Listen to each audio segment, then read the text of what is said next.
My story is a New Jersey story, and it all started right here on Anderson Street in Raritan, Borough, where my parents owned a bar and restaurant and raised their family. I'm Jack Ciattarelli. Jersey's where I started and built 2 successful Main Street businesses, creating jobs and opportunities for fellow New Jerseyans. It's where Melinda and I raise our 4 children. This is my home, and yours. But New Jersey is broken. You know it, and I know it. And we're going to fix it together. Every one of us has our New Jersey story. As governor, I'll work hard every day to ensure that our children and their children can write their own.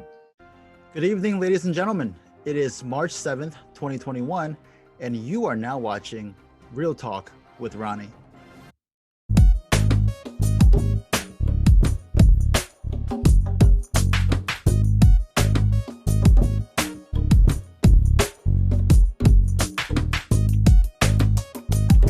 All right, boy, do we have a special treat for you guys tonight.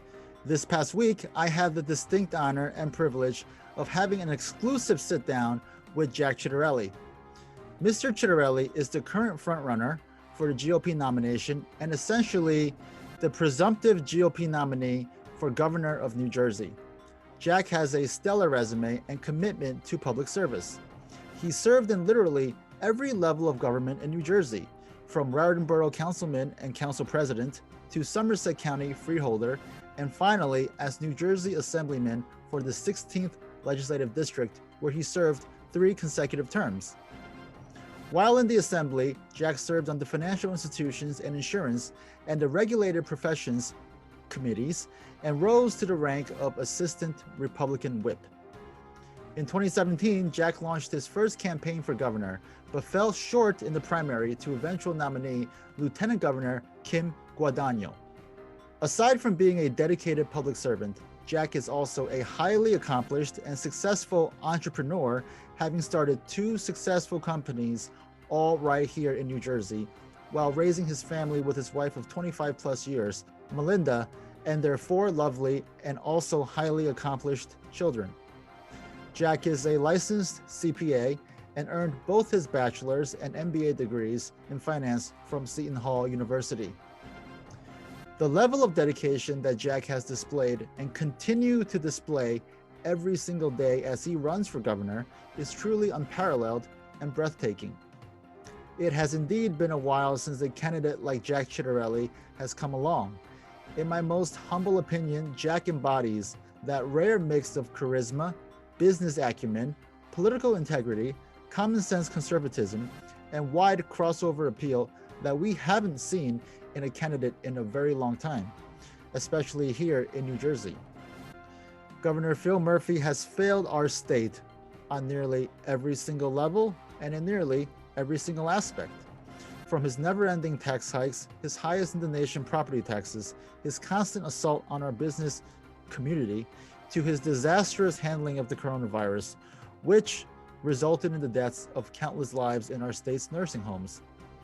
Phil Murphy and New Jersey just don't jive. Simply put, it's not working out.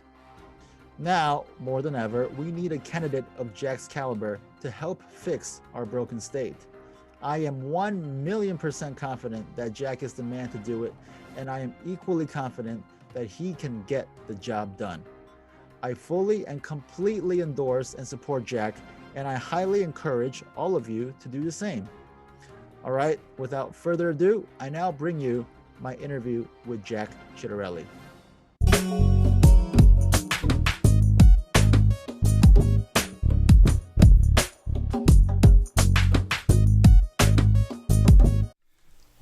Good afternoon, everybody. It is March 1st, 2021. You're watching Real Talk with Ronnie.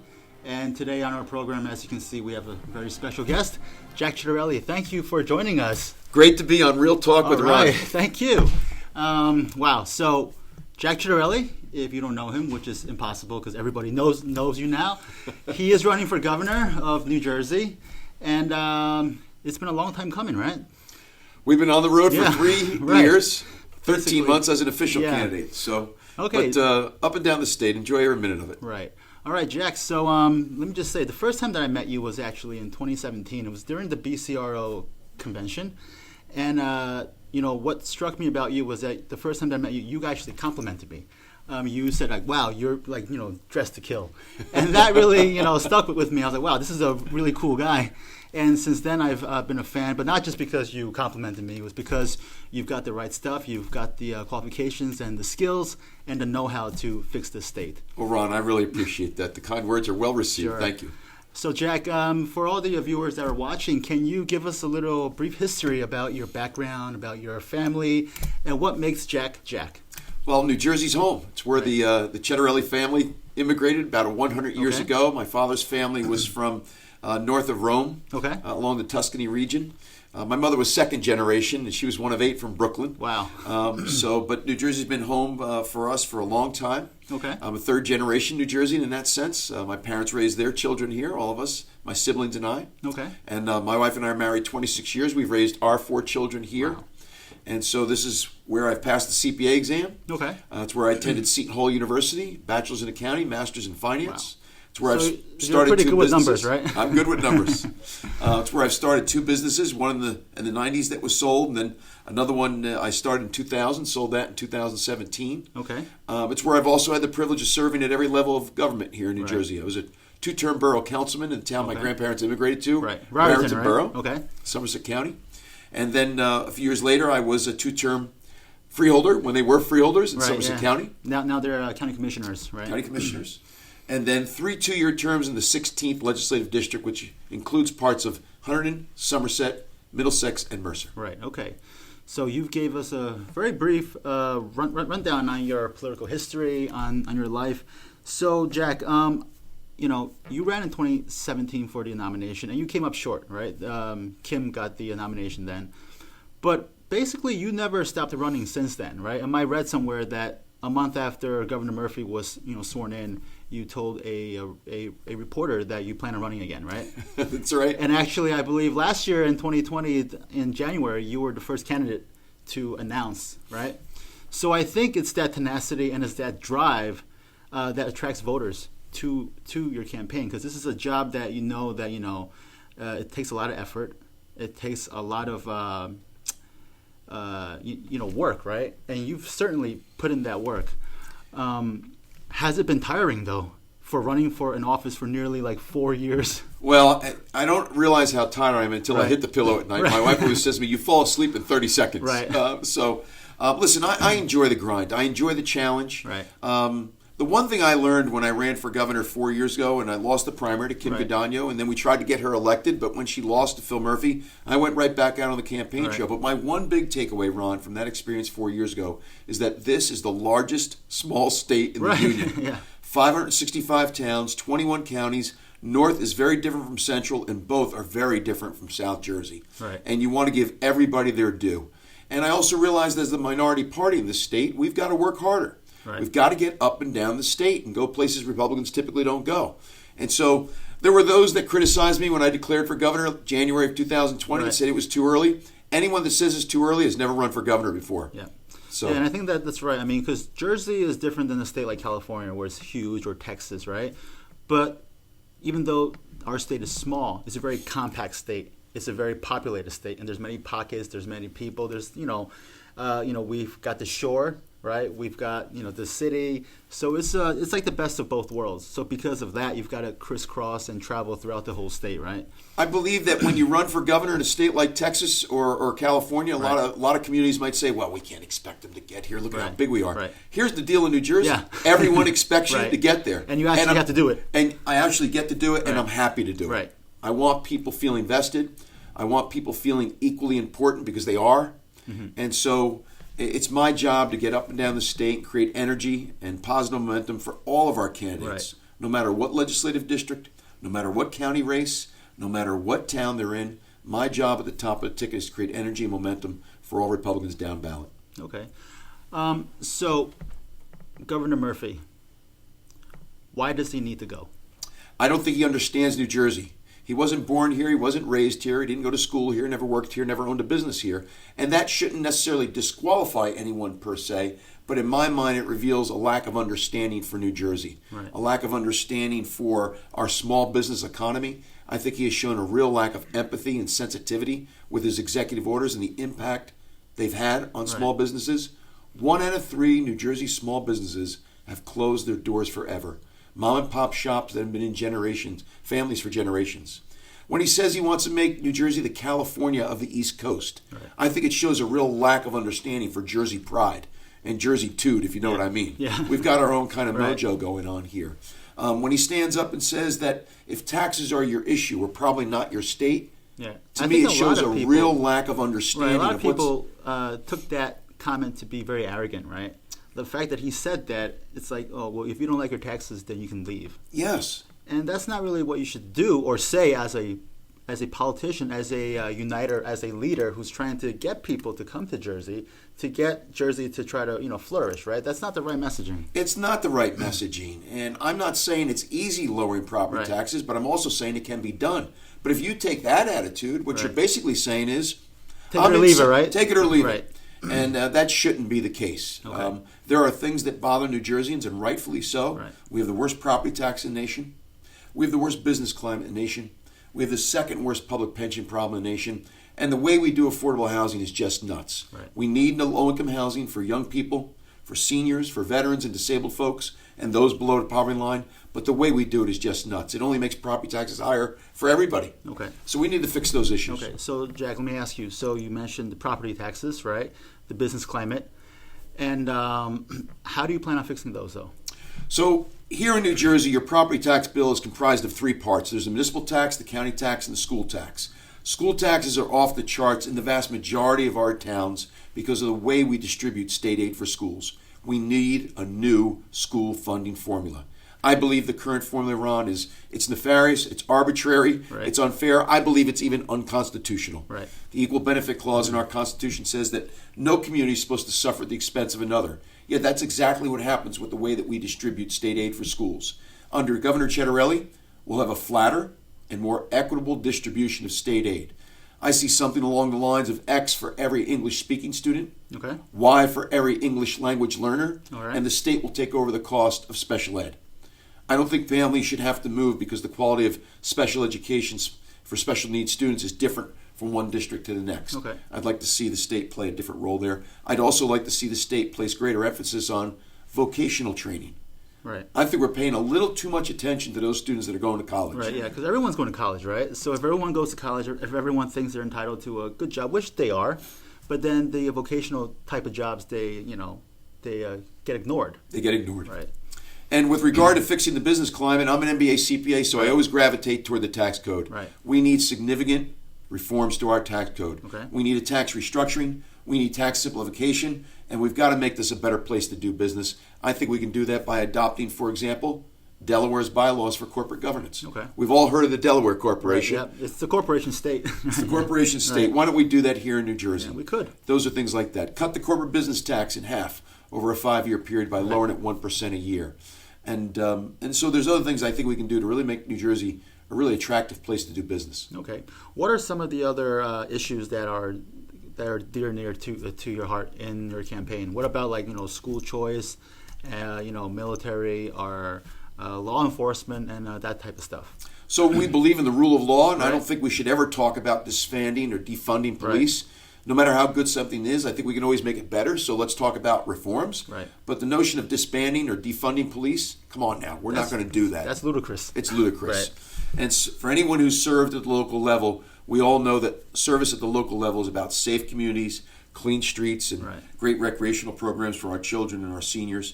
So those are some of the other hot topics, including, I think, the governor's handling of the pandemic. That's something that provides an awful lot of opportunity, I think, to draw a very stark difference between myself and the governor. Yeah, and speaking of the pandemic, we all know that Governor Cuomo is going through a lot of pushback right now, for his sexual harassment drama, and also mainly because of the fact that he's been covering up the nursing home deaths. I believe in Jersey here, something similar has also sort of happened, right? What are your thoughts on that? Unfortunately, New Jersey leads the nation on a per capita basis in nursing home deaths. And the very first deaths in this country from the virus, Ron, were in Washington State. And in Washington State, those deaths took place in the nursing home. We've known from the very beginning who the most vulnerable are to this disease. And yet here in New Jersey, Phil Murphy ordered, as Governor Cuomo did, nursing homes to take in COVID-19 patients. We could have Why used do you field think that hospitals. was? Why do you think they did that? Well, it's very interesting you asked that, because just last week I filed a number of OPA requests asking for any and all communications within the administration and with the Cuomo administration specific to the decisions that were made. I'd like to know, and I think the public deserves the right to Everyone know. wants to know why. Right? What was the reasoning? What was the information? What were the discussions that led to that decision? Because obviously it was a disaster. Right. It made no sense. And, you know, a lot of people don't know in New Jersey, the governor granted nursing homes legal immunity. Okay. So Why? if there was negligence, Right. and that's why a loved one passed away, that family can't even gain any form of restitution Right. through the legal process. They can't get justice. They can't get justice. And why did the governor grant them legal immunity? Because it was his executive orders that forced the ownership of those nursing homes to do what they did. But what's also interesting about the whole thing is that the governor made it sound as though it was private nursing homes where the deaths were taking place. The greatest number of deaths took place in veterans' homes, which are owned and operated by the state of New Jersey. Which are all public. Which are all public. Right. Okay. So we want to get to the bottom of all of this, and the best way to do that is let the sun shine in. Let's see the information. Right. Okay. So let me ask you, when you get into Drumthwacket, right, in the governor's mansion, what will be your first 3 orders of business? Well, first of all, let's hope the pandemic is behind us by then. If it is not, I think we need a different message. We're all about saving lives, but we also need to save livelihoods. Right. So if the pandemic is still with us, we need to challenge ourselves to get this economy open. Quite frankly, I think 35% indoor dining restaurants is ridiculous at this point. That's not enough. It's not enough. Right. It should be at least 50% so restaurants could at least break even. Right. If the pandemic is behind us, and we all hope that it is, job number 1 is I get sworn in January. I have to put together a budget that will take effect that July 1st. And in that budget, we need a new school funding formula, and we need significant reforms to the tax code that change the way we do business here in New Jersey to make it more attractive for big companies and small mom and pop shops entrepreneurs. So those are my first orders of business. Okay. I hope to also institute some reforms for new hires in state government. Okay. I'd also like to talk about downsizing state government. Sure. I think it's bloated. Right. What is the current number in the state government now? 65,000 employees. And what do you want to shrink that to? I think we can afford a downsizing of anywhere from 5 to 10% with all kinds of new systems. Right. If we've learned anything from this pandemic, it has revealed how inefficient and poorly operated the state of New Jersey is. And we've seen that with things like motor vehicles and unemployment. We need new systems. Right. Well, the DMV was always bad. But with the pandemic, it's kind of just made it worse. If it's even possible, right? Yeah. So the pandemic has really revealed how poorly operated the state of New Jersey is. You know, Ron, it's interesting. Coming from the business world and being a CEO, being an MBA CPA, I see New Jersey as a troubled corporation. Right. It's a $40 billion enterprise with 65,000 employees. Its stock is tanked and its bonds sit one notch above junk bond status, which is the truth, by the way. Yeah. What it needs is a hands-on CEO, a turnaround specialist that's going to make it a more efficient, streamlined, and tax-saving enterprise for the taxpayers of this state. And as a CEO, I mean, you oftentimes see companies that are basically too messed up to save, like they're beyond saving, right? Do you see that in New Jersey? I don't. I really believe that New Jersey can be fixed. We love the state. I think we all realize that it's broken in a number of ways, but I believe it can be fixed. And if anyone doesn't believe that, or anyone doesn't have specific proposals on how to do that, shouldn't be seeking the governorship. Right. Okay, now let me read you a stat that's actually quite troubling. So New Jersey recently crossed this threshold in which the number of Democrats or registered Democrats are higher than the independents. Okay, so currently as it stands, the Democrats in New Jersey account for 38.8%. The Republicans count for 22%, and independents are 37.8%. So just a bit shy. Just a bit shy. Right. Let me read you another stat from 20 years ago, in 2001. That number was a little different. Democrats were 25%, Republicans were around 19%, and independents were 55%. So within this 20-year period, the number of independents in Jersey went down by nearly 17 or 18%. Why do you think that is? Well, listen, there could be a couple of different things at work, and certainly dynamics at the federal level with regard to federal elections have seemed to work against New Jersey in the last couple of years, where Democrats have really outpaced us in terms of registrations. Listen, as the head of the Republican Party, my goal is to increase Republican registrations. That's a long-term goal. That's a 5 to 10 year goal. My immediate goal is for Republicans to win elections. And I think we do that when we go out there and use our common sense conservative approach to solving problems and improving people's quality of life. People today are struggling, Ron. Every demographic in New Jersey is struggling. Young people can't get a start here. The working poor can't work their way into the middle class. The middle class can't get ahead, and seniors don't feel confident they can retire here. Everyone is struggling. We can fix that with significant reforms in Trenton. And so what I'm asking the people of New Jersey, here in the short term, please elect Jack Ciattarelli for governor and vote for the 120 Republicans that are running for state legislature. This isn't just about the governorship this year. All 120 seats in the state legislature are up for election. And then in counties, we've got important races. In Bergen County this year, as you well know, we've got 2 constitutional officers that are up, sheriff and clerk, and we've got 2 formerly freeholder, now commissioner seats that are up. So again, in the short term, let's win elections and demonstrate to people our ability to govern, our ability to improve their quality of life.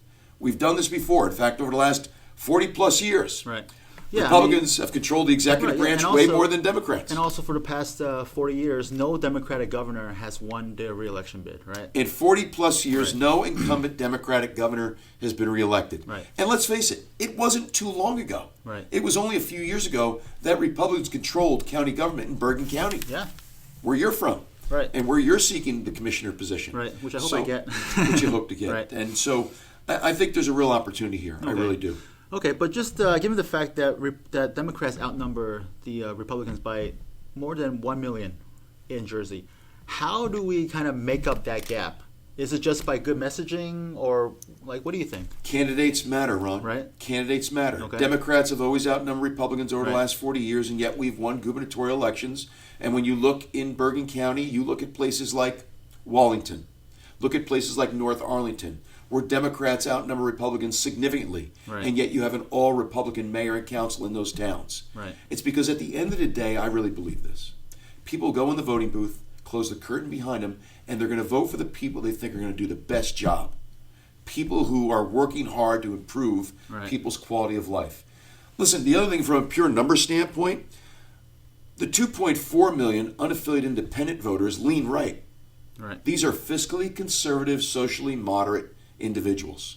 And when we show them every respect they deserve as a majority party in this state, add that to the number of Republicans, I say advantage Republicans. And I think I heard you say that in every one of your races, the Democrats outnumbered the Republicans in your races, but yet you've won, I believe, every single one of them, So 6 of the 7 times I've won election in the state, 2 at the municipal level, 2 at the county level, 3 in the state legislature, the 16th district. 6 of the 7 times in races where Democrats outnumber Republicans. I think that has a lot to do with going places Republicans typically don't go, listening, and just putting forth common sense conservative solutions to people's problems.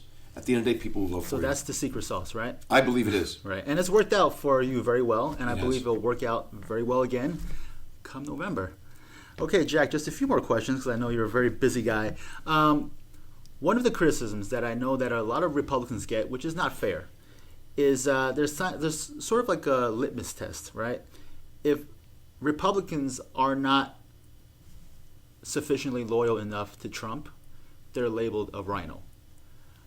How do you respond to criticisms from people who say that about maybe you or other Republicans? What's always attracted me, Ron, to the Republican Party is I've always found us to be the more diverse party in terms of diversity of thought, diversity of independent-mindedness, and that's what makes us truly a big tent party, showing respect for other people's opinions. Listen, I know there's a lot of people very, very upset about last November's elections. Here's one thing I know. All 1.4 million Republicans in this state all agree on one thing, and that's not easy. They all agree on the fact that Phil Murphy shouldn't get a second term. That's the one thing. So let's rally around that.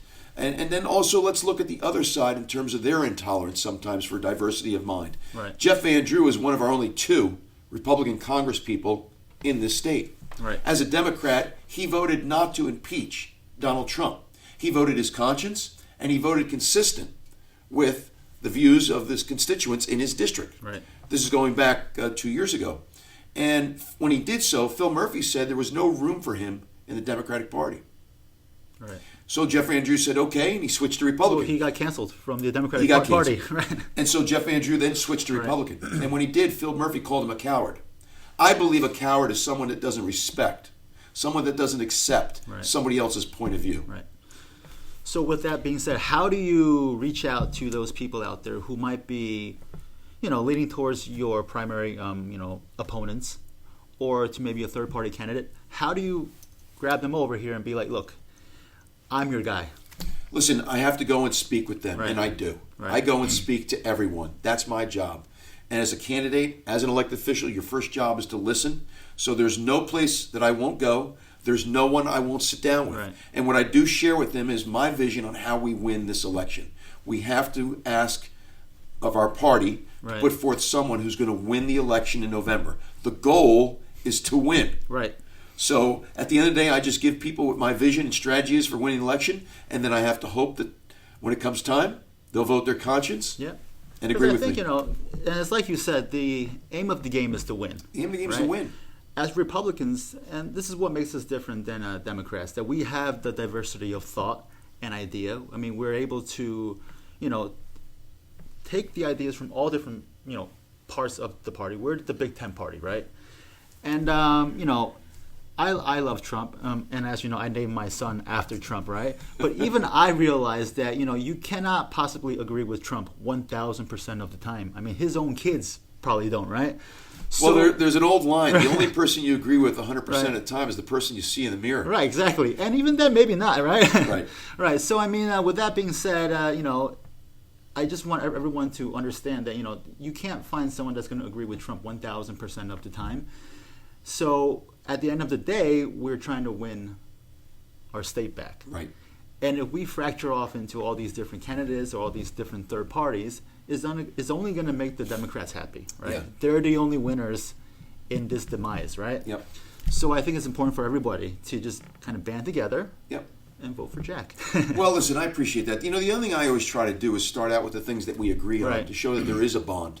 Yeah. And even Republicans who may not like Donald Trump, what I'll say is his policies work. Yeah, his policies If you work didn't well. like his personality, Right. let me give you 5 or 6 policies and I'll go through it with them. Right. And I'll say, listen, he played hardball with China. He won the war on ISIS. He solved Middle East by recognizing Jerusalem as the capital of Israel. Right. He took care of border security. He took care of the economy. And he transformed the federal bench to conservative justices, Right. which I think is a very healthy thing for America. On those things, he was very successful. Right. Now, here in New Jersey, I disagreed with him on Right. the lack of support for funding for the Gateway Project, which would be enormously important to people in places like Bergen County. Right. We disagreed with him on offshore drilling. We're down at the Jersey Shore. We've been there for 24 years, and I will tell you, down at the Jersey Shore, male, female, black, white, Republican, Democrat, nobody wants offshore drilling. Right. We have enough natural gas on the mainland. It's not necessary.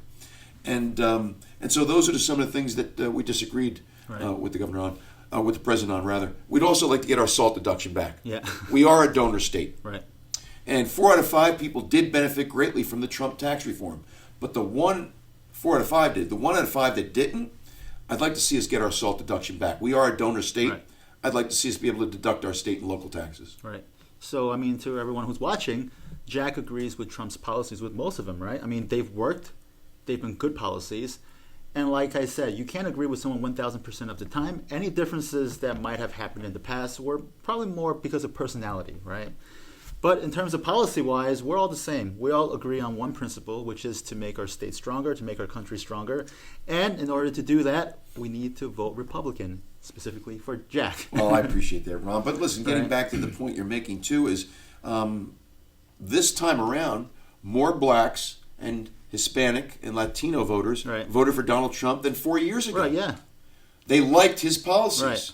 And that was actually a very positive thing for the Republican Party. And to this day, you see more women and more people of color and I think, joining the Republican Party. And I think Donald Trump has really opened up the party to become the party of the working people, which is something that it was not known for 5, 6, or 10 years ago, right? That's right. So now the fact that we're actually being known for that is a great thing. All right, Jack. So running a statewide campaign can have a lot of challenges, right? What do you think, in your mind, is the toughest thing about running? I find, Ron, the greatest challenge is time. Time? Okay. That no matter how much time you think you've given yourself, and I declared last January, 19 months ahead of the election, we're now down to, today being March 1st, when we're doing this taping, 9 months to go. There never seems to be enough time to do everything you want to do. Right. So you need a great team. I have that. Mm-hmm. And we need to be highly organized. We are. There needs to be a strategic discipline to the whole campaign, and there is. But at the same time, you just always feel like there isn't enough time. Yeah, and I guess the toll of running a campaign must be tough on your family too, right? So I'm very lucky because all 4 kids are in their 20s, and 3 are in the workforce, and the youngest is 21. He's 20 rather. He's a sophomore at Montclair State University. Right. So they're all very busy with their lives. It makes it much easier if the kids are older, and mine are. Right.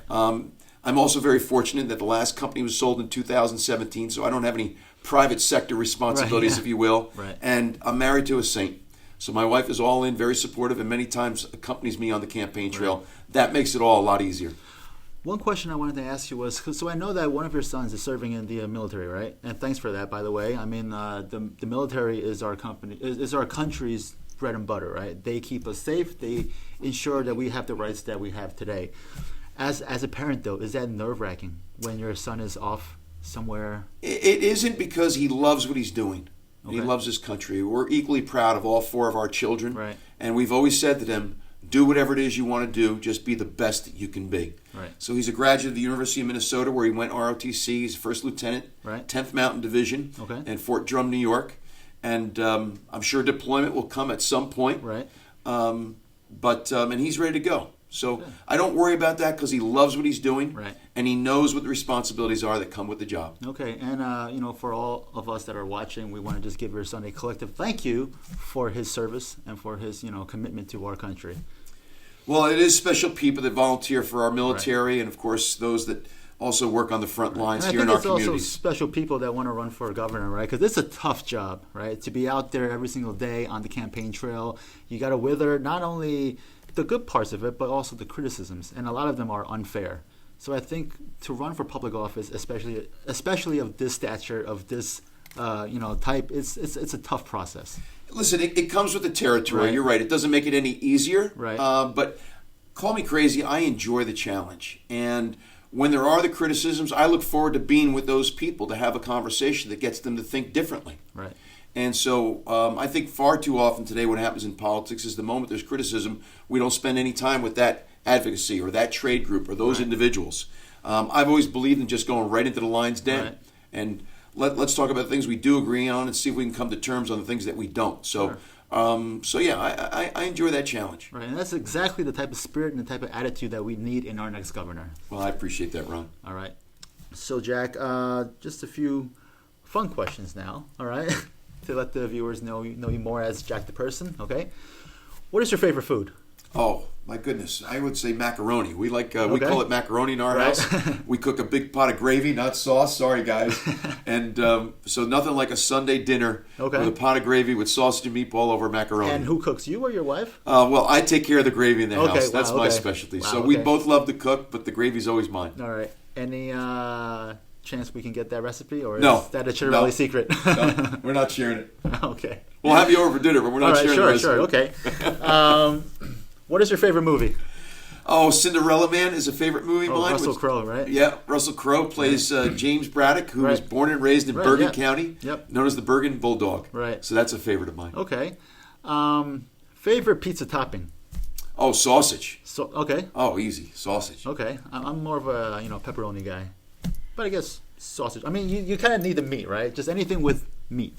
Well, my second favorite at the pizzeria we go, Brick Oven Pizza in my old hometown of Raritan, is the second favorite is anchovies. Okay. So. Okay. Anchovies. I'm not a fan of that, but if you like it, then it's cool, right? All All right, Jack. One last question. When you get into office, when you become governor, will you promise to come back on our show? Absolutely. Absolutely. Okay, my perfect. pleasure. All right, Jack Ciattarelli, thank you for coming on our show today. Jack Ciattarelli, the next governor of the state of New Jersey. Ron, thank you for having me. All Looking right, forward and, next time.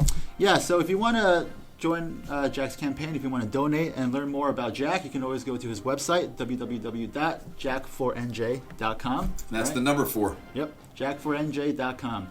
And Jack, good luck on your campaign. We know you're a very busy guy. You've got somewhere to go right after this. And I hope to be seeing you on the trail. You will, Ron. Looking forward to it. All right, thank you, Jack. Thanks. Okay, bye, guys.